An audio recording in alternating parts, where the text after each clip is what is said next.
Hello and welcome to another episode of the Top of All Cricket podcast. I am your host, Kevin Henry, and as usual, we are talking everything West Indies cricket. Don't forget to subscribe to the channel if you haven't done so before. Like, share, and most importantly, let's engage down in the comments. All right, so the most anticipated round of the West Indies Cricket Championship finished up over the weekend, and it was a tussle down at the end. It was an absolute tussle. Four teams going into the final round of matches with a chance of becoming champions. And what an interesting round it was. Let's start with the match that had the least impact on the eventual outcome. Trinidad and Tobago Red Force versus the Jamaica Scorpions. Let's get the good out of the way. West Indies wicketkeeper batsman and Trinidad and Tobago captain Joshua Da Silva with somewhat of a return to form. I think he had 79 in the last game. This game he shows up with 100. And as I said before, it always seems like he shows up at the very end and he does something and it makes it look as though this is how I'll keep my spot. Kind of reminds me of Carl Hooper. Carl Hooper even said it. He even admitted it that he didn't try hard enough during his career. And he would only try whenever it was set or, there were rumors going around or he would hear rumblings that, hey, you're going to be dropped if you don't perform. And Carl would come up with 100. Or he would have a good match in terms of, half centuries and stuff of that nature. And I think Joshua Da Silva is in that same mold. Very talented batsman, very talented wicketkeeper, but doesn't do his talent enough justice. He should have scored over 500 runs this season. Is that easy for him? He makes batting look easy, but he often gives his wicket away. So good to see him getting a century. Well done to him. Of course, we know he's going to England as the first choice wicketkeeper batsman. Amir Jangu continued his fine form, ended up racking up over 500 runs for the season. He had a 50 in this game. And as I said before, Brian Charles needed to show up. He has had a middling kind of tournament so far. And up until this match, we hadn't seen the Brian Charles that we know. That young off spinner that is now an experienced off spinner at this level. We hadn't seen him showing up in the way that he usually does. He ended up with 13 wickets in this match, and that was phenomenal. Now people will say, "Hey, that's a weak Jamaica team." Agreed. Nobody is saying Jamaica are world beaters because Jamaica have bigger problems than the result of this match. But you only play the opposition that is in front of you. And that is what Joshua Da Silva did. That is what Amir Jangu did. That is what Brian Charles did. Charles ended up taking 13 of 20 wickets available. So kudos to the Trinidad and Tobago team finishing up strong. I do think they were quite inconsistent this season. At the beginning of the season, I had them as one who would be challenging for the title. And they had a pretty up and down season. And the results showed. In the next match, the Leeward Islands versus the Windward Island Volcanoes, and I think that match would depend. That match actually had more of an impact on who would win the tournament this year. Windward Islands starting the round in first place, the Leeward Islands starting the round in fourth place, and Guyana have both of them to thank because the game ended in a draw. I think this is the second game in the whole tournament that actually ended in a draw. Leeward Islands batted first, rattled up 300. Once again, Mikhail Louis doing Mikhail Louis things. Kudos to that young man once again. Very, very, very consistent season, and that's what you want to see from our batsmen. He racked up a century. Casey Carty finished this match with a half century. Ended up having a pretty decent season. Windward Islands fluffed their lines in the first innings, and it ended up being bowled out for 170 odd.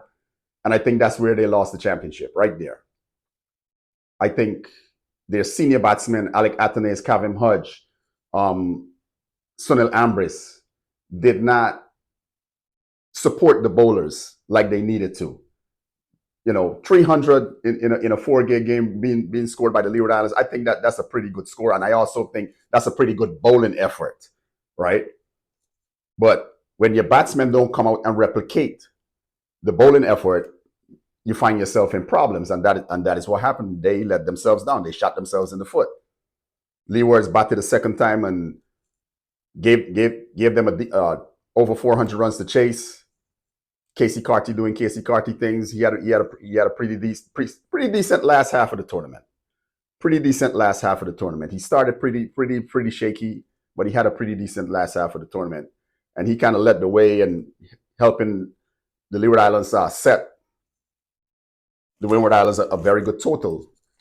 Windward Islands looking to win the game. They had 304 to score on the last day with young West Indies on the 19 captain Stefan Pascal.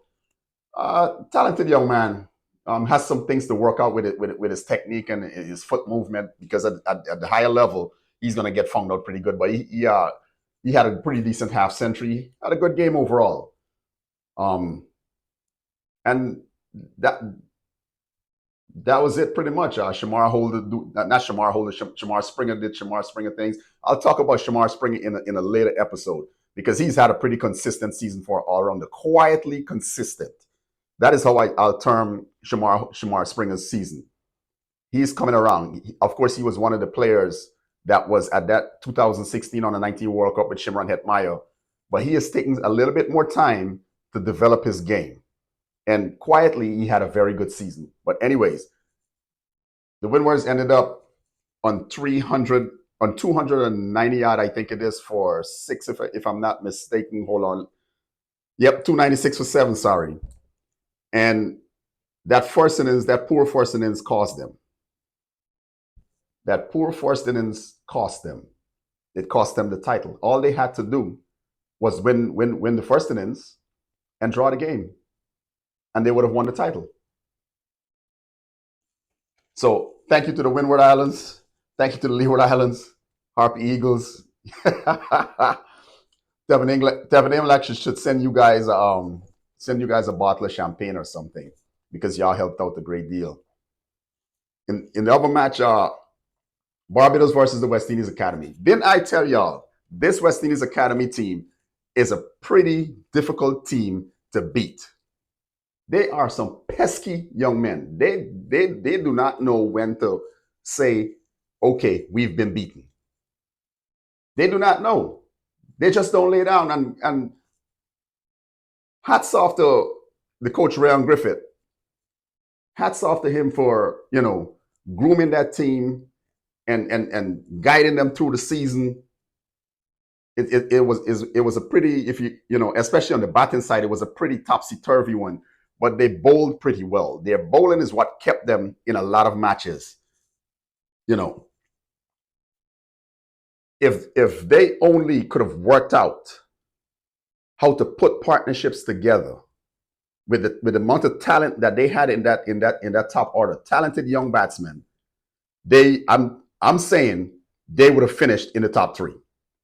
They won 3 matches.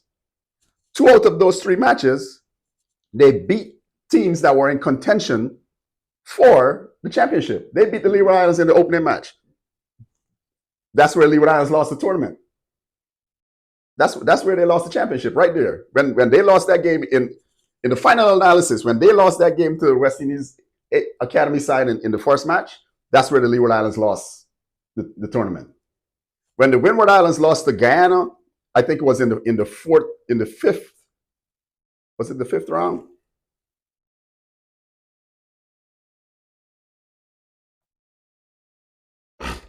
Yeah. When they lost to Guyana, that's when they lost the tournament. So consistency is the key. Guyana managed to rattle off 5 straight victories.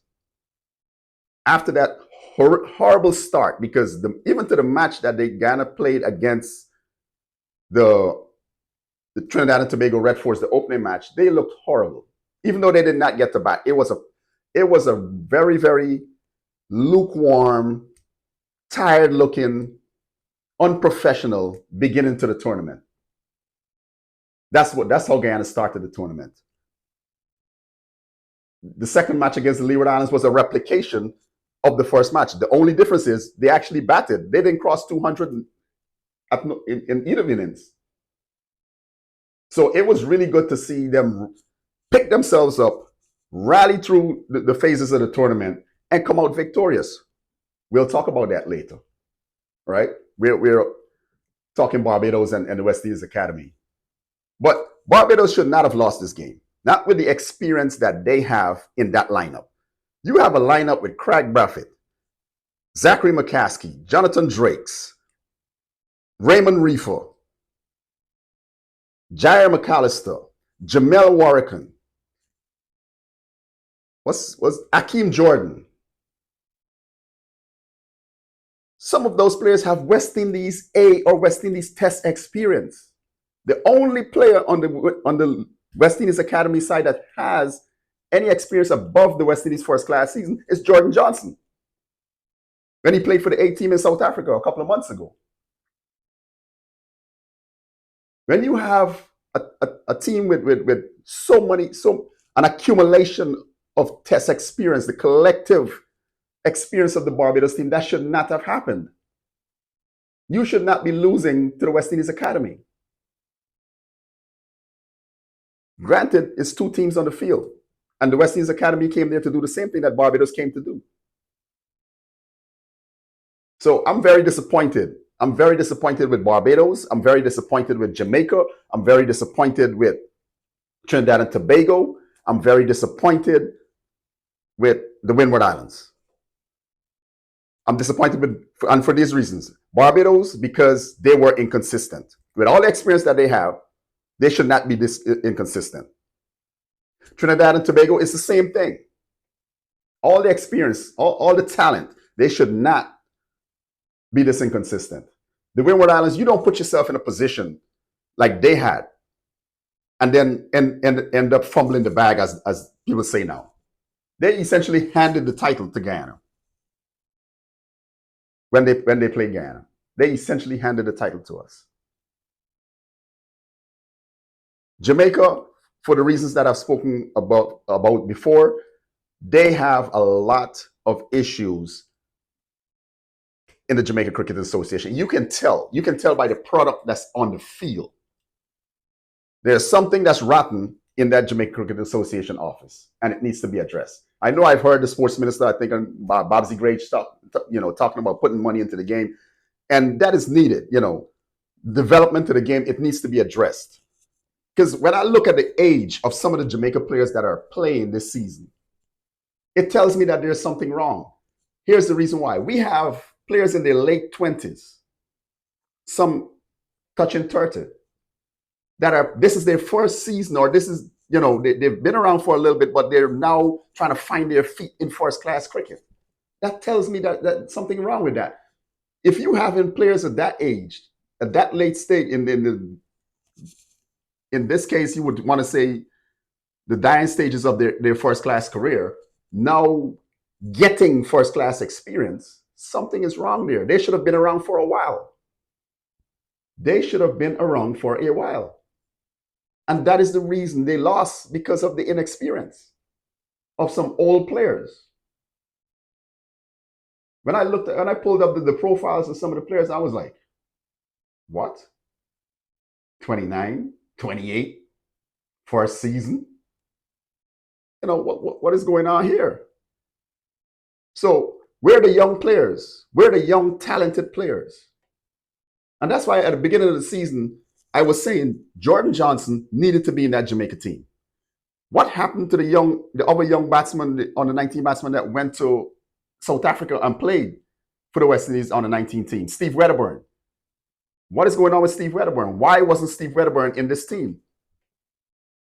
Surely he couldn't have done worse than what obtained. Surely he couldn't have. So Jamaica needs to figure out what is going on there. There's something stinking. And for a country or a franchise that has produced the likes of Courtney Walsh and Patrick Patterson, Jimmy Adams, Ricardo Powell, Leon Garrett, Carlton Barr, Nikita Miller, Marlon Tucker, Laurie Williams, Nehemiah Perry, Maurice Foster, Jeff Dujon. I can go on and on all day long. To see this product in a first-class tournament, that is horrendous. That is criminal, actually. That is criminal. The JCA needs to handle business. The stakeholders in Jamaica cricket needs to handle business. Anyway, enough said about that. Let's talk about the game that really mattered for the eventual champions. The Guyana Harpy Eagles versus the CCC. We came out and we did well with the ball. I liked how the paces began. And this is how Niall Smith and Isaiah Thorne is supposed to begin every inning that they start, every spell.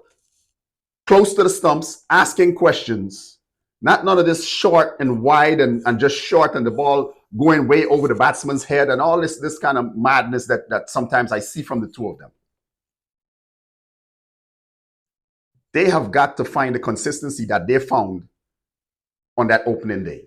And it looked really, really good. It's a matter of patience. Top of off is a matter of patience. You go there and sit down. Ask questions of the batsman. Let's see how long he's willing to be patient. And you'll get your wickets. Every time they did that. And I'm reminded of when Guyana played against Barbados. That was a critical match also. Niall Smith was having a horrendous time. He was bowling really poorly in the second innings. And the minute he got that ball top of off or middle and off, he created problems. Boom, trapped Jason Holder, LBW, and opened the game up. Because Barbados, at that point, Barbados were going to win. Had we not picked up Jason Holder's wicket, Barbados were going to win. And he came back and cleaned up. But I think he bowled. Let me pull up the figures real quick. Guyana, Barbados. Guyana ended up winning by 33 runs. Let me check the scorecard, and I'll tell you exactly what Niall Smith did in that second innings. 13.5 overs, 2 maidens, 87 runs, 4 wickets. Up until those last few overs, he was taking a hammering. That's because he wasn't. No, I understand. He was coming back from fresh off an injury. He was coming back. Got it. But that's when you have to do the basics. That's when you have to stick to the fundamentals. Top of off. Top of off. That's why I've named this show Top of Off. Because batsmen set up games, bowlers win it. Been happening for almost 150 years. That's how you win games. Batsmen set it up, bowlers win it. When you have titles like Guyana do, your bowlers are the ones that will truly defend your titles. It's the reason why they say catches win matches. Good bowling leads to catching opportunities. Catches win matches. So I know Thorne is young. This is his first season, right? And someone has got to get in his ear and remind him, yes, you have the pace. That is not a question. You were the quickest thing in this tournament this year. But you've got to understand the basics will always bring you success. And if you get fourth stump, fifth stump, off stump, middle and off, more than likely, you will always create problems for batsmen. More than likely, you will always come out on top. I know patience is required with him. He is young. But we can't stop talking to him. And I know people are talking to him, Sir Andy Roberts and Courtney Ambrose and everybody. But I like how how the season went for him. What I wanted to see was, does he have the ability to take wickets and take wickets regularly? And he did that. So next season, what I'm looking forward to is the consistencies in lines and lengths. That's what I'm looking for. We know he's a wicket-taking bowler. We know he can bowl wicket-taking lines and lengths. Let's see if he has the consistency to maintain that. And I think he picked up like about 17 or 18 wickets, if I'm not mistaken. He bowls an impeccable line and length next season. We're talking 25, 30 wickets. Easy. 25, 30 wickets. Easy. This is a good start for him. This is a really good start for him. Niall Smith, I think, has bowled himself into West Indies A contention when South Africa comes. That's what he did. Bowl himself into West Indies A contention. 20 wickets in, I think, 4 matches, if I'm not mistaken. That's good, because he's a wicket-taking bowler. Now let's work on the consistency of line and length. Even against the CCC in this final game, lines and length, especially in the second innings, lines and length weren't on par with what they needed to be. And it made it easy for the CCC batsmen in the beginning. Had these batsmen have some more bottle about them, this game could have turned out a whole lot different for Guyana. Maybe the conversation would have been different other than the Harpy Eagles being 8-time, what's that, 8 out of 9 seasons? It's good stuff, man. On the batting side, I was pleased to see Raymond Perez grab his opportunity, because he played in the matches prior to this game. His dismissals were quite schoolboyish. Hanging his bat outside the off stump, while hoiks, that don't belong in first-class cricket, son. You have all the shots. Be patient. Be courageous. Get in line. You got it. You showed it in this game. Now let's see you do it against better opposition, right? The CCC, less said about them, the better. The only one I'm going to talk about is the young off spinner that made his debut. But the CCC, I think, especially in the second innings, when Guyana were batting, were quite unprofessional. Their whole body language sucked. And whoever is responsible for the administration of this team, the coaching staff, have got to do better than the product that was on the field. I'm sure there are better cricketers around the region that should be afforded a chance next season when the Super 50 comes around and the first class season begins in January, February 2025. We have got to see a better product of the CCC, because this is not a proper representation. This is not a representation of a team that actually won games. Their final match, the last time they played back in 2014, they actually beat Guyana. And I'm talking about a Guyana that had Pamal and Johnson and company. So 30 points at the end of 7 matches, you're only getting some bonus points here and there. That's unsat. That is absolutely unsat. And whoever's responsible for the administration and the coaching of this team have got to do better. CWI has got to do better and put a better product on the field. We're not just having players here just to make up the number, or teams here just to make up the number. Special shout out to young Avinash Mahabir Singh. That kid got a great birthday gift. And I'm here sitting and wondering, how did it take 7 matches for the CCC to say, okay, here's your chance? Why didn't the Trinidad and Tobago Red Force see the talent that I saw and everybody saw against the Guyana squad? And Guyana has arguably the best batting lineup. Guyana has arguably the best batting lineup in the tournament, which is why we won. Our batsmen ended up playing to potential after the second round. And this kid mesmerized Guyana in that first innings. He's the reason why we were shut out for 223, only taking a 23-run lead. He had good batsmen in trouble. He was brave. He was disciplined, filled with guile. Even when he got hit for 4, he didn't. He threw the ball. He was willing to flight the ball again. That is what we want to see. Brave young cricketers. And I hope somebody's looking, because the last thing we need is 8 for 57 to be a flash in the pan. That's the last thing we need. 8 for 57 to be a flash in the pan.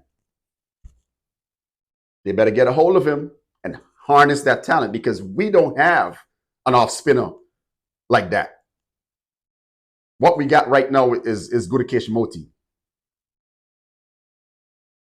But a specialist off spinner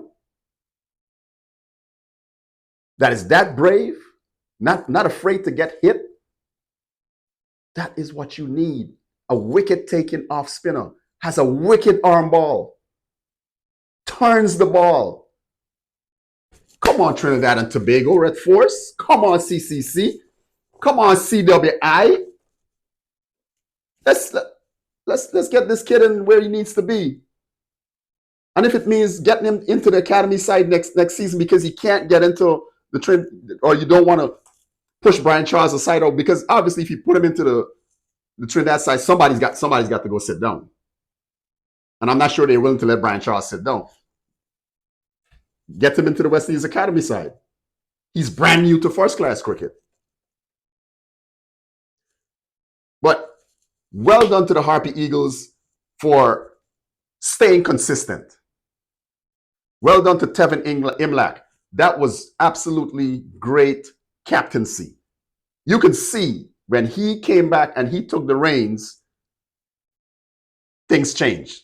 The whole complexion of the team changed. The whole body language of the team changed, because the first 2 matches, the body language was awful and unprofessional. Kudos to Kevin Sinclair. 508 runs. That is what you're supposed to do. I do think you could have scored over 700, but we'll take 508. Well done to the Harpy Eagles. Congratulations. Y'all put that money to good use. And I'm looking forward to see you guys come Super 50. Looking forward to see you guys next year. Looking forward to talking about you guys. Looking forward to seeing some of you in the West Indies team. All right? Well done once again. I am your host, Kevin Henry. This is the Top of Off podcast. I will see you later down in the week. Peace.